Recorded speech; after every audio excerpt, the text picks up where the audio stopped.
Hello friends, welcome to रोज study. Friends, इस video में हम लोग सामान्य अध्ययन के कुल 40 ऑनलाइनर प्रश्नों को क्लियर करेंगे। और फ्रेंड्स, ये हमारा 11वां भाग है और इनसे रिलेटेड 10 वीडियो आपको वीडियो के डिस्क्रिप्शन बॉक्स में मिल जाएगा।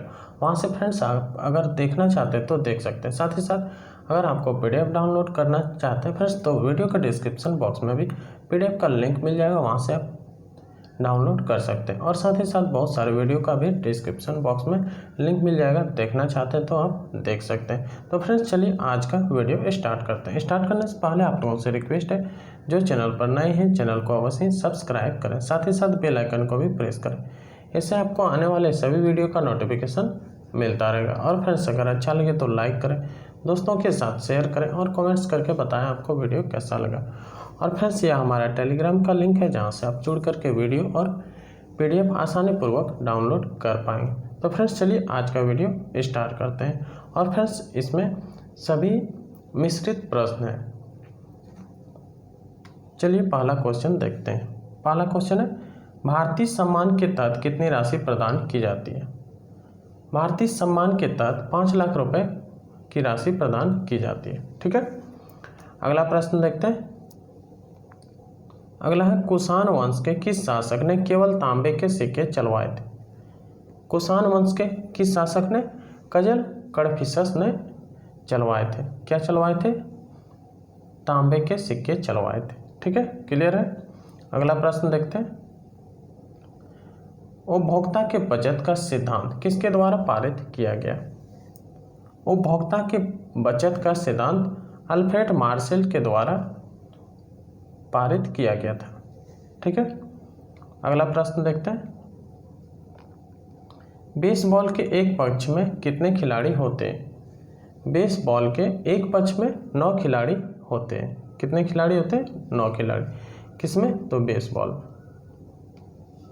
ठीक है, अगला प्रश्न देखते हैं। अगला है फ्रेंड्स, कौन सा चैनल अंडमान द्वीप को निकोबार द्वीप से अलग करता है? कौन सा चैनल? उस चैनल का नाम क्या है? उस चैनल का नाम है 10 डिग्री चैनल। ठीक है, अगला प्रश्न देखते हैं।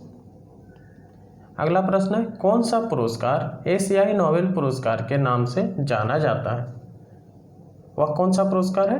वह पुरस्कार है फ्रेंड्स रेमन मैग्सेसे पुरस्कार। यह पुरस्कार एशियाई नोबेल पुरस्कार के नाम से जाना जाता है। ठीक है, अगला प्रश्न देखते हैं। अशोक का कौन सा शिलालेख धार्मिक सहिष्णुता के सिद्धांत को समर्पित है? अशोक का वह कौन सा शिलालेख है? वह शिलालेख है फ्रेंड्स 12वां शिलालेख, जो धार्मिक सहिष्णुता के सिद्धांतों को समर्पित है। अगला प्रश्न है, रक्त में प्लाज्मा की मात्रा कितनी होती है? रक्त में प्लाज्मा की मात्रा होती है फ्रेंड्स लगभग 60%।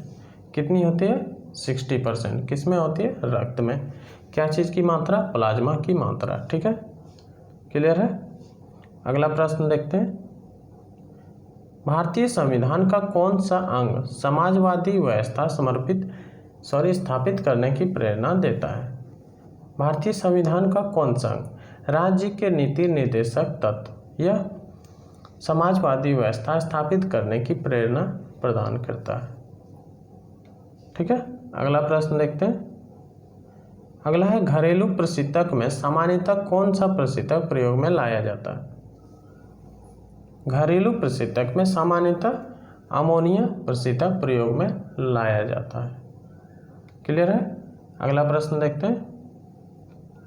अगला प्रश्न है, मिस वर्ल्ड प्रतियोगिता किस वर्ष शुरू हुई या फिर किया गया? मिस वर्ल्ड प्रतियोगिता 1951 ईस्वी में शुरू किया गया था या शुरू हुई थी। ठीक है, अगला प्रश्न है फ्रेंड्स, अशोक के शासन काल में आहूत बौद्ध संगीति का अध्यक्ष कौन था? अशोक के शासन काल में मैगलीपुत्र तीसरे थे। ठीक है, अगला प्रश्न देखते हैं।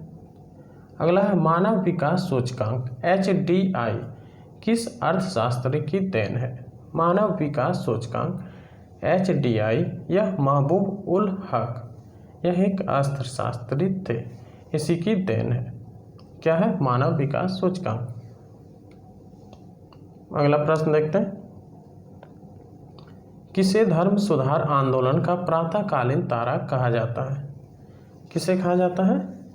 जॉन विक्लिफ को कहा जाता है। क्या कहा जाता है? धर्म सुधार आंदोलन का प्रातःकालीन सुबह का तारा। ठीक है, जॉन विक्लिफ को। अगला प्रश्न देखते हैं। प्राकृतिक रेशम के उत्पादन में भारत का विश्व में कौन सा स्थान प्राप्त है? प्राकृतिक रेशम के उत्पादन में भारत का विश्व में कौन सा स्थान प्राप्त? विश्व में दूसरा स्थान प्राप्त है। किसमें?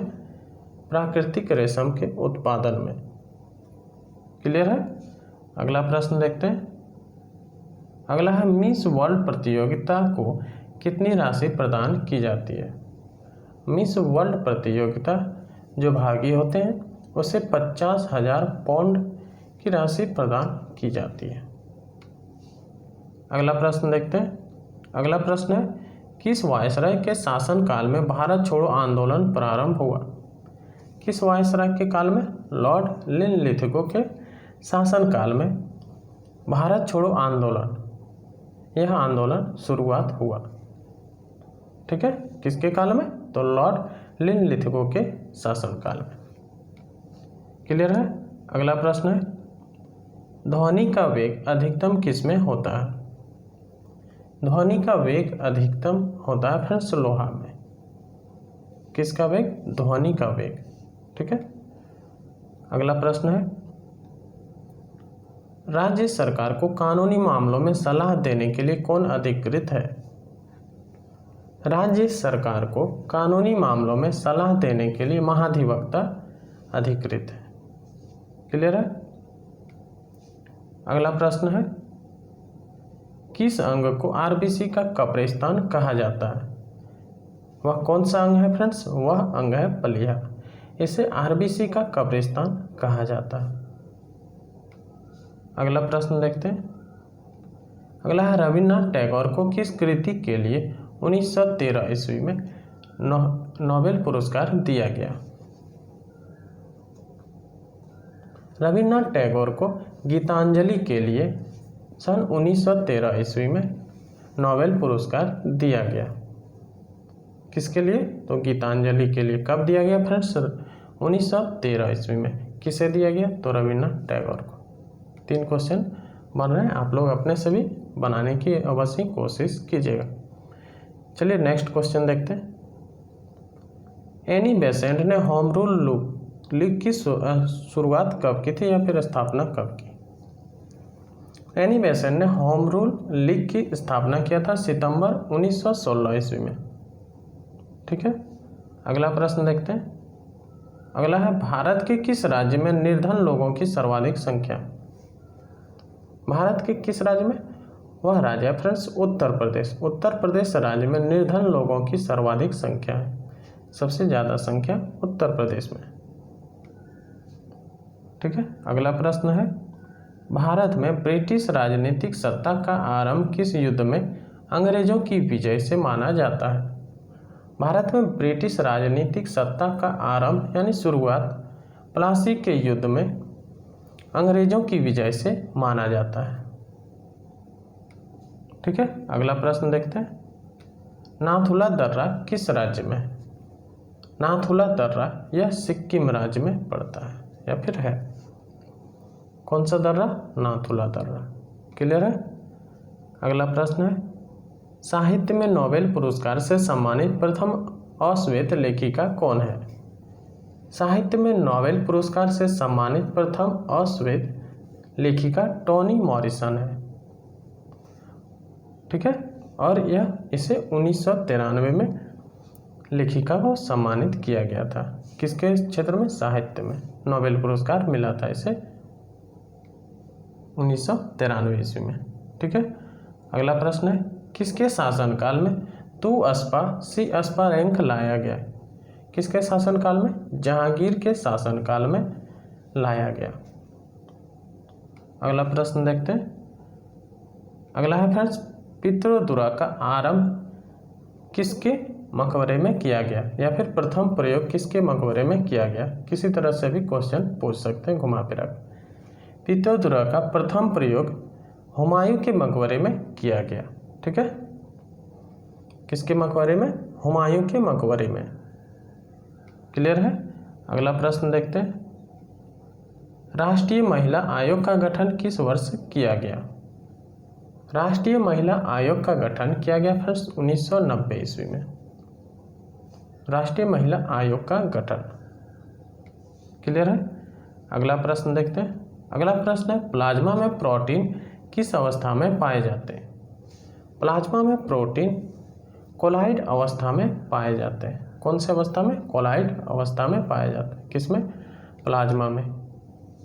ठीक है, प्रोटीन की अवस्था। क्लियर है? अगला प्रश्न है, सर्वप्रथम किस भारतीय साहित्यकार को नोबेल पुरस्कार प्रदान किया गया?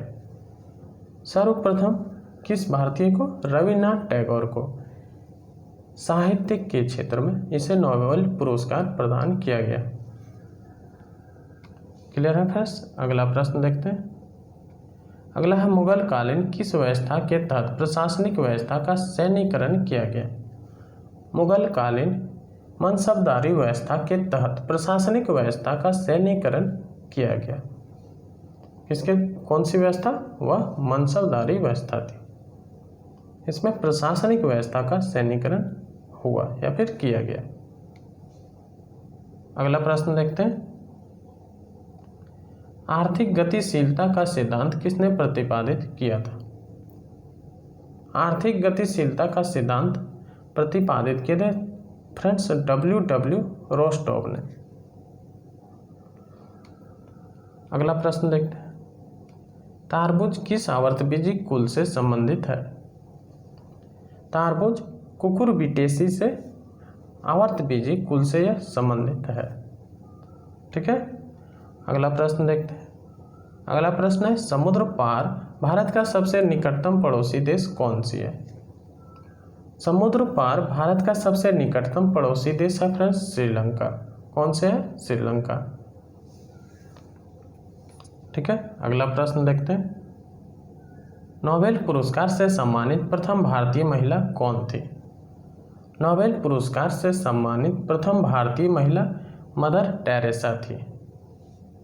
ठीक है, नोबेल पुरस्कार से सम्मानित प्रथम भारतीय महिला कौन सी थी? मदर टेरेसा थी। ठीक है, अगला प्रश्न है, मुगल काल के किस बंदरगाह को बाबुल मक्का द्वार कहा जाता था? मुगल काल के किस बंदरगाह? वह बंदरगाह था फ्रेंड्स भटोच। इसे बंदरगाह को बाबुल मक्का यानी मक्का द्वार कहा जाता था। अगला प्रश्न है, अम्लराज में नाइट्रिक एसिड और हाइड्रोक्लोरिक एसिड का अनुपात क्या होता है? अम्लराज में नाइट्रिक एसिड और हाइड्रोक्लोरिक एसिड का अनुपात 1:3 होता है। कितना होता है? 1:3 होता है। क्लियर है फ्रेंड्स?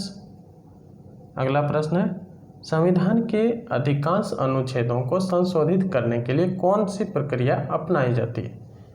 संविधान के अधिकांश अनुच्छेदों को संशोधित करने के लिए साधारण बहुमत की प्रक्रिया अपनाई जाती है। साधारण बहुमत की प्रक्रिया द्वारा संशोधित किया जा सकता है। ठीक है,